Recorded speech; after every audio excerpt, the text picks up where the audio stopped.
Welcome back, WNST, Towson, Baltimore, and Baltimore Positive. This is going to be a fun one. First things first, we are doing the Maryland Crab Cake Tour presented by the Maryland Lottery. I'm going to be giving away some Betty Boop scratch-off tickets as well as some love from our friends at Goodwill Industries and Window Nation as we get it back on the road. We'll be at Conrad's Crabs on Wednesday from 2 until 5, doing the Crab Cake Tour, and then into May and June, got big plans.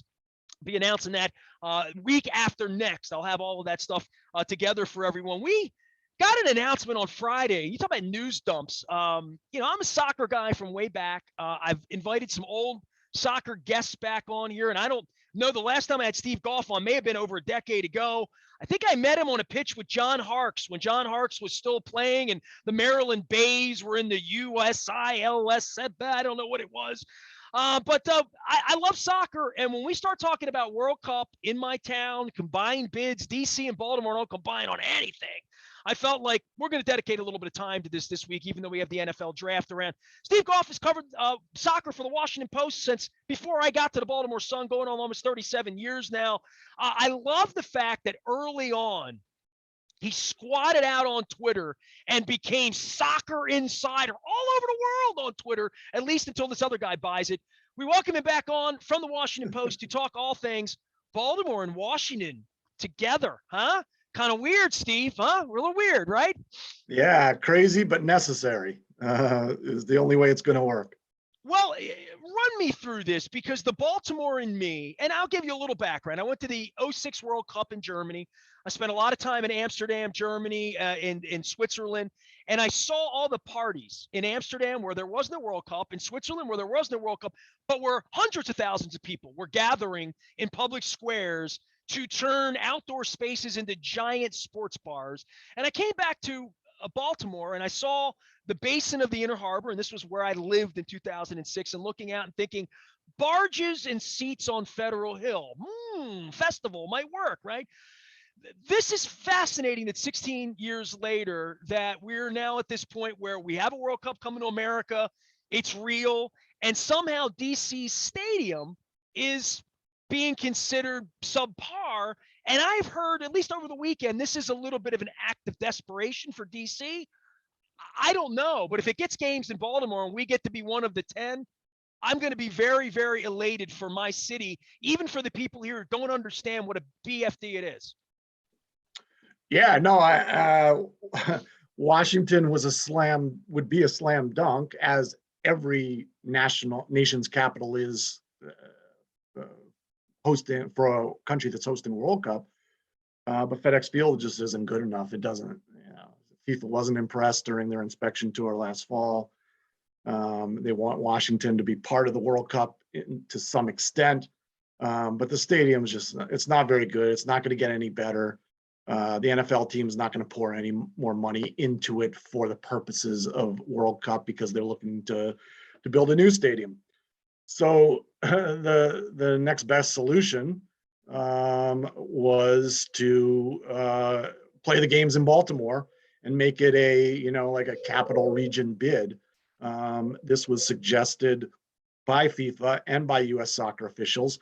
And if they weren't serious about choosing this bid, they wouldn't have pushed for it. And it's pretty clear, it's not guaranteed, but pretty clear that, Baltimore will end up being one of the 10 or 11 U.S. sites. FIFA does what it wants. There's no set numbers for U.S. because Mexico and Canada are also involved, but it's looking good for Charm City. Well, you're getting me excited, and this is a problem because Grant Wall came on. He said, "Nah, number 11, not top 10." And I'm thinking, it's a nation's capital. It's the capital of the free world. They can't not do it. And I'm thinking, is there some way they're going to do the thing on the mall, but not play the games here and give the games to Philadelphia? Like, I'm trying to over the weekend. Dude, Terry Hazeltine came to a World Cup event I hosted in 2010. I got Don Moeller, back before he was Baltimore County executive, to give me the square in Towson with Nancy Hafford. And when the U.S. played England, you remember that World Cup game? Argentina played that day as well. We had a big festival. Comcast still owes me 10 grand. If you see anybody, let them know. But that was all about creating excitement to get a World Cup in America when, as you well know, you covered it all. Raids in the middle of the night in 15 over in Switzerland, Chuck Blazer and his parrots taking bags full of money, all that went into Russia and Qatar getting these games has somehow led. The jersey that Terry gave me in 2010 had a big 22 on it. 22s on the arm and the back, and it said Baltimore 22 on it. And I thought, we're probably never going to get games here, but I'm in. Maybe we could have watch parties. Maybe it would be fun in Fells Point or, Federal Hill, whatever. We would On get a its nod. own, Yeah, yeah, on its own, Baltimore was not going to get it. It just fair wasn't going enough. So I was never optimistic until to. Right, Friday. So now all of a right. sudden, then you say to me, well, there's no way that they're going to overlook. Because I thought that too. I thought, if they're putting this thing together, they're not doing it to embarrass Baltimore and DC. They're doing it to try to Yeah. get them into the 10.5-yard line to move into being able to do this. I don't think they'll be denied at this point. What would have to happen to screw this up, Steve? Well, I mean, they have to, DC and Baltimore have to finalize their plans, their coordination, in terms of transportation, security, just all the coordination that would go into two cities being involved in a bid, even though only one city will host the games. And FIFA and the U.S. Soccer Federation they've inspected M&T Bank Stadium. They attended a Ravens game last fall to see what it was like for a big event to take place at that venue. They like the stadium. They like the setup. They like the passion that Maryland has brought, that Baltimore has brought. And they want to have DC involved as well with a massive fan fest on the National Mall, watch parties, coordination with the government, with embassies. It's a big part of what FIFA does. And so because of all those issues, I'd be very surprised if FIFA did not select it. It's not guaranteed, but I think it's certainly heading in that direction, and we'll see what they decide in the next 2 months. Steve Goff covers all things soccer and the beautiful game of football all over the world at DC, at the Washington Post. You can find him at Soccer Insider. Very, very easy to find that. Let's talk about the field down there in DC and what they hated about it. We hate it because we hated the Redskins and the Commanders and the Washington National Football Team, whatever you're going to call them. We're from Baltimore. Sure. And I went down there for the Stones a couple years ago, U2, whatever. I've been there 25 times over 25 years or however long it's been there for various things, a dozen Redskins games over the period of time. But what is it that it's so awful about soccer and the pitch and sight lines and whatever that they still play NFL games there? They do have concerts there. What makes it so odious to the FIFA people? They have skyboxes. I mean, they can make money there, right? Yes and no. When you have many choices of where to play, FedEx Field ranks very low. There have been well-publicized incidences with railings falling and pipes bursting, and it's just not a great place to go for an event. It's surrounded by huge parking lots. There's nothing around it. There is a metro nearby. It's a long walk up a hill, but it's there. They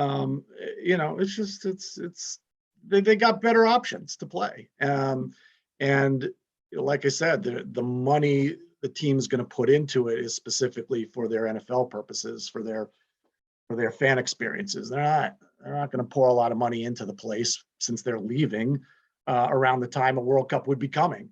It's just not a great place. And that stadium, as with almost every stadium under consideration, is too narrow for soccer. It's unbelievable how short-sighted that these developers, these NFL teams, these cities built these stadiums without other events under consideration. And soccer involves a wider field. So, for instance, if SoFi Stadium in LA is chosen, they're going to have to build a platform and then expand the field into the several rows of stands. The capacity of the place for a World Cup would only be like maybe 55,000. So there's a lot of issues. The only stadium that's really wide enough in its natural in its natural construction is in Miami, because they had the foresight to build it with proper dimensions. So every stadium has width issues. That's the problem with NFL facilities. Steve Goff is here from the Washington Post talking all things. Now, covering soccer, I met you 30 years ago. I mean, it was a whole other era. I think Bruce Arena was at Virginia then, and the 94 World Cup had barely gone off or like around then. And obviously the '02 Cup, things changed for America. The ladies changed things. But in recent times, missing World Cups and the corruption of the bidding and all of that, you've watched soccer really grow up here locally. And the fact that a Baltimore-Washington bid would come together, that doesn't sound right for baseball or for football where it's been at odds. But I think in this community, whether it's Maryland, Virginia, UMBC had their Final Four run. I have Pete on the show. I'm even wearing his UMBC colors here in my Costas In shirt. But the soccer community here, to celebrate this and to have this actually happen, there's not a whole lot. And I say that in jest. I can kid about it. I can play the stepchild in Baltimore and woe is us and all of that. But there aren't a whole lot of times where Baltimore and Washington get together on things. And this is a fascinating development in sport, for these communities that have fought about football teams and baseball teams and money and massing and just bad broadcast, all of that bakes into it. The fact that we come together on something, that's sort of a beautiful thing if this actually were to happen over the next 4 years, that we are actually getting the meal and not the appetizer or the dessert in Baltimore, and that we're getting the games. Like, it will I'm be curious. I will not be sober that night in June. When are they doing this? What day is it in June they're doing this? Do we know? They haven't announced yet. It'll probably be mid-June. I will not be sober that night if Baltimore's getting World Cup games, and it'll force me to try to live 4 more years. I promise. Yeah, I'm curious to see if it's chosen, what they'll call the bid or what they'll call the venue. Will they call it Washington, Baltimore? Will they call it Baltimore, Washington? Will they call it Mid-Atlantic? Will they call it the capital bid? I'm just curious because, FIFA wants DC, being the capital of the free world, involved. And to what extent does DC try to save face and insist that their branding is on the bid, because this, look, this is embarrassing for Washington. Every single World Cup since the World Cup started in 1930 has had the capital city involved in a major way, if not for the final, then for prominent matches. The only exceptions were 2002 when it was in Japan, South Korea. Tokyo wasn't an actual site, but there were 3 venues around Tokyo, and Tokyo is such a huge metropolitan area. There was no issue there. And the other one was 1974 when West Germany hosted. Bonn was the capital, but West Berlin, it was a complicated situation. There were no games in Bonn. There were games in West Berlin. So yeah, that kind of took an asterisk. But for Washington, D.C. not to have World Cup games after they hosted 1994 men, 1999 women, 2003 women World Cups, this is a bad look. So we'll see how they shine this up. Well, Steve, in addition to all of this, when I'm sitting over in Amsterdam on canals watching crazy Brazilians hang off of, 4th floor balconies with Brazilian flags and just all the things that I saw in that way, the thought that Baltimore would have games, it wouldn't, because there weren't a lot of games, right? I mean, letting more teams in and expanding this field has created more revenue, but more games, and also Canada and Mexico, which we have not mentioned, are also involved in this, much like the South Korea Japan bid. This will be a North American bid. It was a North American bid. That's what basically secured it. Mexico is going to have 3 venues: Mexico City, Guadalajara, and Monterrey. That seems pretty certain. Canada's a little uncertain. Toronto's definite. Vancouver has gotten back in because FIFA wanted Vancouver back in. And then Edmonton's in the running. So it's going to be either 2 or 3 in Canada. And that leaves 10 or 11 for the US. Steve, what's FIFA looking for? You really put a lot of time. I mean, obviously there was such corruption. You can Google your name and Chuck Blazer and read about all the stuff that happened a million years ago and authoritarian governments and whatever is going to happen in Qatar in a couple of months, however hot it's going to be and whatever experience, the politics and all of that aside. But for all of this this is very, very service the king.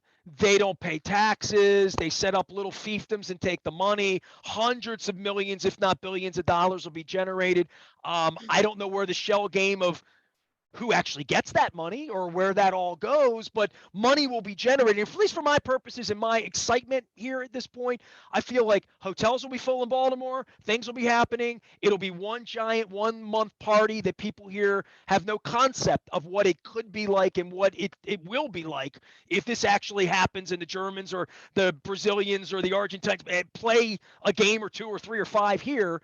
And this wouldn't be small, right? Like if this bid happens, we get like 6 games here, right? Yeah, I mean, it's an 80 game tournament because of it's being expanded starting in 2026.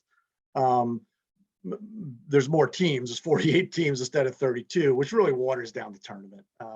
That's the unfortunate part of this. So, as it stands, almost every World Cup game has some sort of great intrigue and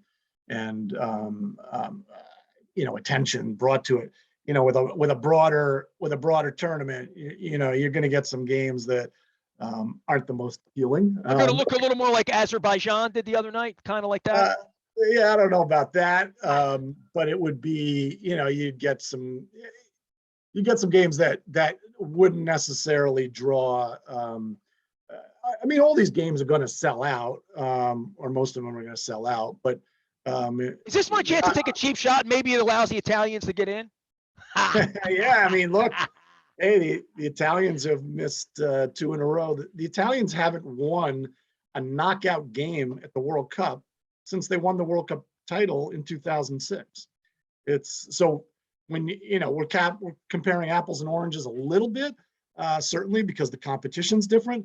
But the U.S. missed 1 World Cup, and everyone was besides themselves. They missed 1 World Cup.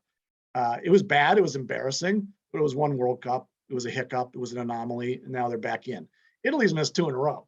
And for a world power to miss 2 World Cups in a row is pretty stunning and will create a lot more soul searching in Italy. Hopefully we'll see them back in 2026. Well, if they play here, they pack hotels. So we sort of like the way we'll let them into the tournament like UCLA or, they bring fans with them. Steve Goff is here. He is soccer insider. He's down at the Washington Post. Since the last time you and I got together, the MLS in America and what that represents, obviously women playing the game, we go back to 99 and in the modern era, anybody under 40 doesn't think of soccer as not cool. They think of baseball as not cool. And I know that the soccer stadium has grown up in the shadows of the baseball stadium down there in D.C., but where's the state of the Barra Brava and D.C. United and the league and all of this as it ramps to 2026? Because, Steve, I get a lot of rumors in Baltimore, right? A lot of facts, there's never been any rumor that the Baltimore Bays are going to reunite and that we were going to be in MLS. And I know that there was a little bit of that for a minute or two with a soccer stadium here or whatever, but it feels like the ship sailed a little bit, but it feels like in other places, if my kid was in Columbus or my grandkids were in Chester, Pennsylvania, or in any of these places, soccer has really been what it promised it would be in 1999 when Brandi Chastain does that thing that it's by 2026 it will be much more of a rip roar for this country that this tournament becomes what everyone knows to be the biggest tournament in the world. Well, in 1994, the attendance figures for 1994 still stand as the all-time record. So it was a big deal in 1994. 1999 was more of a launching pad for the women's game. It was really unrelated to the men's World Cup. But I think it made people in this country make their girls, everybody's daughter play soccer now, and they were familiar with the rules. They're familiar with what it, that was always the thing as a kid playing baseball is we never played soccer. We didn't even know how long the games were, and the games weren't on TV. Like all of that's going away now where you can pick your favorite league on Saturday morning, and it's there. It's just so accessible in a way that maybe it wasn't in 1994. Well, on Saturday at early afternoon, this past Saturday, ABC, this is all simultaneous. ABC was showing Bayern Munich versus Borussia Dortmund. CBS had the Washington Spirit against North Carolina Courage, NWSL. And NBC had Tottenham Hotspur against Brentford. So 3 of your top 4 networks and your 3, oldest broadcast networks were all showing live soccer at the same time on Saturday afternoon. And that doesn't include, all your cable outlets and Peacock and everything else that shows Premier League live matches live, Bundesliga live, Serie A live, all the MLS games on ESPN Plus and on regional networks. So yeah, I mean, it's part of the fabric of the country. It continues to grow. Soccer, lowercase s, soccer is far bigger than hockey in this country. It continues to creep up on other sports. MLS still has a ways to go. When you look at MLS, the subset of soccer, it's big in many of the cities, but as a national brand is still in the process of growing. Well, needs stars, right? Like literally needs a Mike Trout, needs a LeBron, and inevitably that star winds up going and playing in Europe still. And probably that might not change, right? Literally. Yeah, I mean, you go where the money is. And, right now you could say MLS, look, soccer's different because every country in the world has a professional league. And some countries have second division leagues that are better than most countries' first division leagues. If you're a football fan in this country, you watch the NFL or you watch college football. That's it. Okay. You might follow your local high school, but I'm not going to count that. You're not watching anything overseas.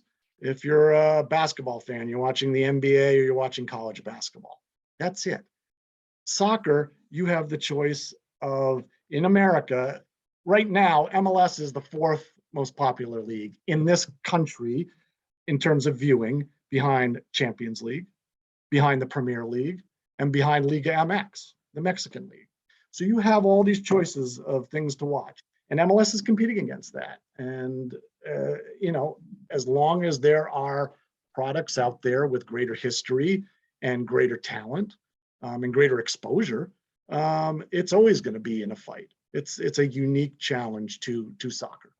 Well, look, man, I'm doing the Maryland Crab Cake Tour, and I'm even coming to the D.C. suburbs. So maybe down in, I can't call it PG County, pisses everybody off. Prince George's County, I get corrected on that, or Montgomery County during August. Maybe we'll have a celebratory D.C. Baltimore. The Terps have been trying to do that for years, put D.C. and Baltimore together and make something out of it, right? Last thing for you, you really think this is going to happen, though? You are.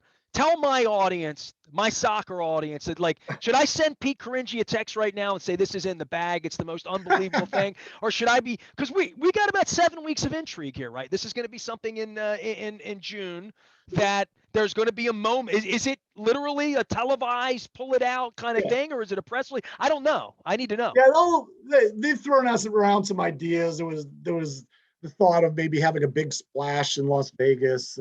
That's been toned down. I think it'll be in Manhattan, in New York City at a press conference or at a big, a big ballroom or something. Well, a reason for me to go to New York. Yeah, but I kind of want to be here to celebrate. The party's on the street here. I should start the local party to let people know. Go out, bang some pots and pans, do something. Yeah. Because it's the biggest thing that would ever happen to Baltimore. And most people in Baltimore don't know that. You know what I mean? It wasn't like Friday. People were like, holy shit, we're getting a Super Bowl? What? It wasn't that. There was none of that going on, even amongst my friends, even out on Facebook. Even some soccer people are a little like, World Cup ain't coming here. There's just, it's a little unbelievable to me, even though I dreamed the dream to some degree. I never really believed it to be a reality. So if it actually happened, like getting an NFL team here, I never really thought we'd ever have the Ravens.